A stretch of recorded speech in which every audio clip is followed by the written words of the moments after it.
अगर आप ओला इलेक्ट्रिक खरीदने का सोच रहे हैं या आपके पास पहले से ओला एस S1 प्रो या कोई और ओला इलेक्ट्रिक स्कूटर है तो आज की ये खबर आपके लिए काफी इम्पोर्टेंट है, क्योंकि ओला इलेक्ट्रिक के सीईओ भावेश अग्रवाल ने एक ऐसा फैसला किया है जिसकी मांग लोग काफी समय से कर रहे हैं। और वो फैसला है कि ओला अब अपने सेल्स और सर्विस नेटवर्क को पूरे इंडिया में डीलर पार्टनर्स के लिए खोल रही है। यानी अब ओला सिर्फ अपने कंपनी ओन्ड स्टोर्स के भरोसे नहीं रहेगी, बल्कि अलग अलग शहरों और लोकेशंस पर डीलर्स के जरिए भी अपने स्कूटर्स की सेल्स और सर्विस को एक्सपैंड करेगी। सो आई होप सो कि जो भी प्रॉब्लम्स आ रही थी सर्विस में, शायद काफी हद तक वो सॉल्व होंगी। अब सवाल ये है कि ओला ने ऐसा फैसला किया क्यों? सो क्या इससे ओला ओनर्स की सर्विस वाली प्रॉब्लम सच में कम होगी? चलिए पूरा मामला समझते हैं। जब ओला ने करीब 5 साल पहले अपने प्रोडक्ट्स लॉन्च किए थे, तब कंपनी ने एक अलग अप्रोच अपनाया था। ओला ने अपने खुद के स्टोर्स बनाए और उन्हीं स्टोर्स के जरिए अपने प्रोडक्ट को कस्टमर तक पहुंचाया। भावेश अग्रवाल के मुताबिक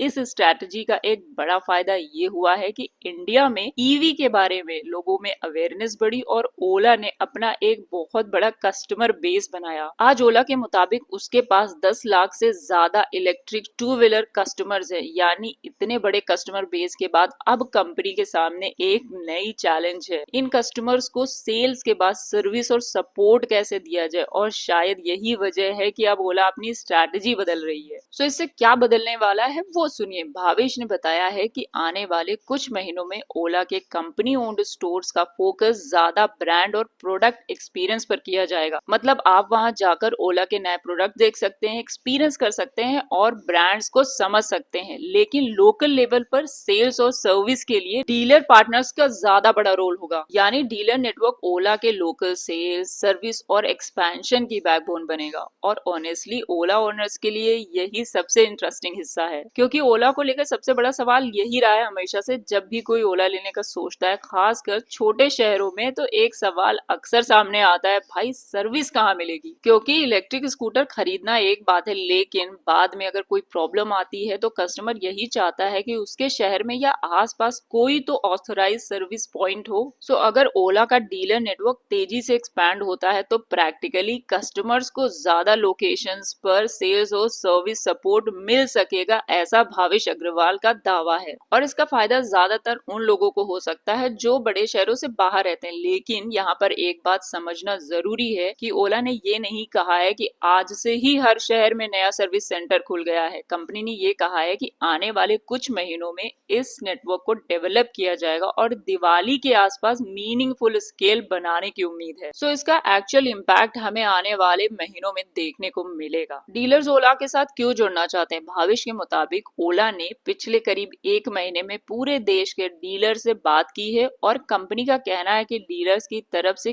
काफी स्ट्रॉन्ग इंटरेस्ट देखने को मिला है। और इस इंटरेस्ट की वजह यह है कि ओला डीलर्स के लिए सिर्फ एक नई स्कूटर बेचने का बिजनेस नहीं है, बल्कि ओला के पास पहले से ही 10 लाख से ज्यादा इलेक्ट्रिक टू व्हीलर कस्टमर का इंस्टॉल्ड बेस है। मतलब ये है कि फ्यूचर में सर्विसिंग और आफ्टर सेल्स सपोर्ट से भी रिकरिंग बिजनेस अपॉर्चुनिटीज बन सकती हैं। इसके अलावा ओला का प्रोडक्ट पोर्टफोलियो भी सिर्फ एक स्कूटर तक सीमित नहीं रहने वाला है। कंपनी स्कूटर्स के साथ मोटरसाइकिल और एनर्जी प्रोडक्ट जैसे शक्ति और आने वाले दूसरे प्रोडक्ट को भी इस नेटवर्क के जरिए स्केल करना चाहती है। ओला के लिए ये इतना बड़ा फैसला क्यों है? मेरे हिसाब से ये सिर्फ डीलरशिप खोलने की खबर नहीं है, ये ओला के बिजनेस मॉडल में एक बहुत बड़ा चेंज है। शुरुआत में ओला को अपना ब्रांड खुद एस्टैब्लिश करना था, ईवी को लेकर लोगों के बीच में अवेयरनेस क्रिएट करनी थी और कंपनी ओन्ड स्टोर्स के जरिए ओला ने वो काम किया। लेकिन अब जब ईवी मार्केट पहले से ज्यादा मेच्योर हो चुका है और ओला के पास बड़ा कस्टमर बेस है, तो कंपनी शायद अब अपना अलग स्टेप लेना चाहती है। तो इसीलिए अपना नेटवर्क खुद हर जगह बनाने के बजाय लोकल डीलर्स को नेटवर्क का हिस्सा बनाना है। और अगर ये मॉडल सही तरीके से एग्जीक्यूट हुआ तो ओला के लिए सेल्स और सर्विस दोनों को तेजी से एक्सपैंड करना थोड़ा आसान हो सकता है।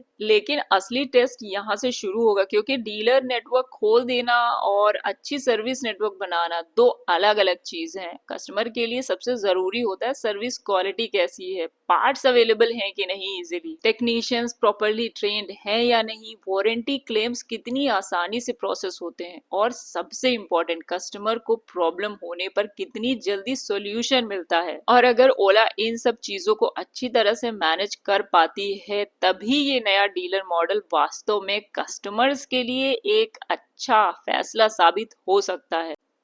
और अब आते हैं भावेश अग्रवाल की दूसरी बड़ी अनाउंसमेंट पर, और वो क्या है, वो ये है कि ओला के साथ अब बीवीआर सुब्बू भी जुड़ रहे हैं। बीवीआर सुब्बू हिंडई इंडिया के फॉर्मर प्रेसिडेंट रह चुके हैं और पहले ओला के बोर्ड का भी हिस्सा रह चुके हैं।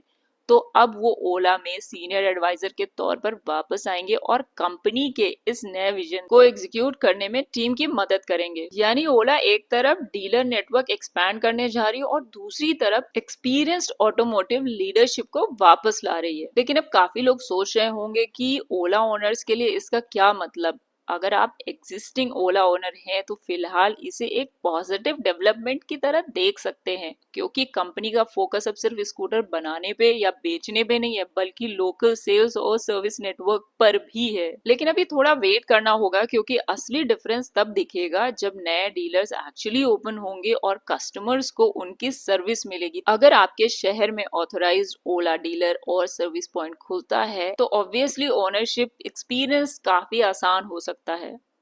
ये खबर सुनकर मुझे भी बहुत खुशी हुई, क्योंकि मेरे खुद के पास ओला S1 Pro है। वैसे तो काफी टाइम हो चुका है, 10-11 महीने हो चुके हैं।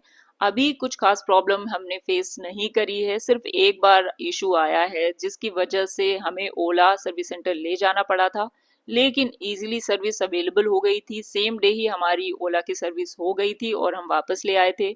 तो ऐसी कुछ खास प्रॉब्लम हमें फेस नहीं करनी पड़ी थी। लेकिन आगे चलकर अगर कहीं कोई ऐसी चीज हो जाती है जिसमें कोई पार्ट रिप्लेस करना पड़ता है या फिर ज्यादा प्रॉब्लम हो जाती है, तो शायद इसका बेनिफिट हमें भी मिलेगा। तो हम भी चाहते हैं कि जल्दी से ये फैसला जो इन्होंने किया है उसे एग्जीक्यूट करें। और अगर आप भी ओला खरीदने का सोच रहे हैं तो मेरी सलाह ये होगी कि सिर्फ एक अनाउंसमेंट के आधार पर तुरंत डिसीजन मत ले लीजिए। अपने शहर में पहले चेक कीजिए ओला का ऑथराइज सर्विस सेंटर कहाँ है, स्पेयर पार्ट अवेलेबिलिटी कैसी है, और डीलर्स खुलने के बाद उसकी सर्विस कैसी रहती है, क्योंकि स्कूटर खरीदते समय सिर्फ स्कूटर इंपॉर्टेंट नहीं होता है, उसके पीछे का सर्विस नेटवर्क भी उतना ही इम्पोर्टेंट होता है। सो भावेश अग्रवाल के इस अनाउंसमेंट का सिंपल मतलब ये है कि ओला अब अपने कंपनी स्टोर्स के साथ साथ डीलर पार्टनर्स के जरिए भी इंडिया में सेल्स और सर्विस नेटवर्क को तेजी से एक्सपैंड करना चाहती है। कंपनी का टारगेट है कि आने वाले कुछ महीनों में इसका बड़ा इम्पैक्ट ग्राउंड लेवल पर दिखाई दे और दिवाली के आसपास नेटवर्क में मीनिंगफुल स्केल आए।